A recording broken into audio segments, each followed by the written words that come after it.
All right, moving along from obviously introducing our property managers, our landlords obviously don't get the opportunity necessarily to meet our sales agents all the time that are looking after the sale of their properties. So here's the opportunity. I've got on my far left and on your right, I've got Adam Gullford. G'day. And I've got Dan Campbell closest to me here on the left hand side. You've already had plenty of opportunities to meet me, so that's the last thing you want to hear from is me. Adam, how long have you been with us? We're going close to 4 years now, and best decision I ever made was going to real estate. I love the fact that I can help a first home buyer find the perfect home for them and just help them through the whole process. You know, I remember when I bought my first property, I knew nothing about property. It was well before I got into real estate, and it's that thing of, it's great if you've got someone there to show you through the steps, hold your hand, answer all the silly questions, and that's what we're there for. And that's. Are you suggesting that first home buyers have silly questions? No, that wouldn't happen, would it? No. never in a million years. Silly questions are one that's not asked. What industry do you come out of, mate?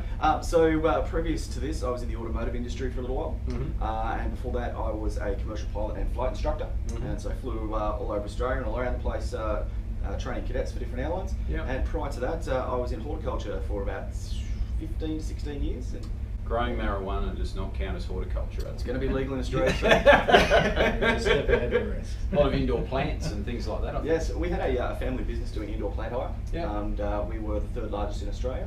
Okay. And my parents built it up from scratch. I ended up running it for them while they traipsed around the world on holidays. Cool. Ended up having two of my own companies as well and running those, and they got made an offer that was just ridiculously above market. They had to sell, so now they've been retired for about 10 years. And, Cool. yeah. How long have you been in territory?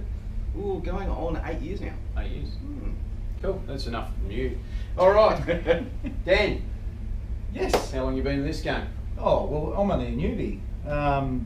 This game, particularly real estate sales, for 18 months nearly now with Raine Horne. Yep. Started fresh out with Raine Horne.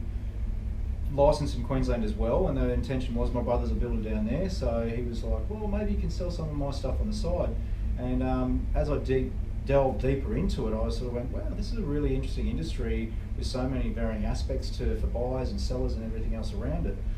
Just really hooked me in, and the opportunity was to leave my previous employment and sort of get a bit more life stability.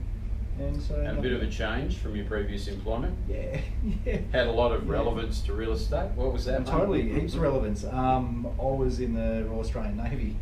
So we actually find it much easier if you can carry a weapon to sell real estate. So Well, did you actually manage to transition any of those through? Negotiations are so much easier.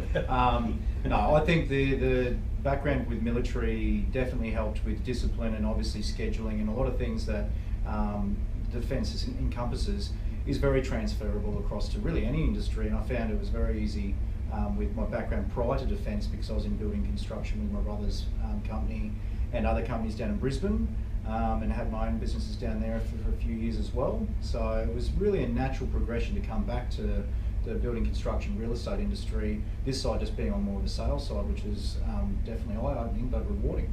Okay. Have a great day, guys, and good to catch up. See you again soon.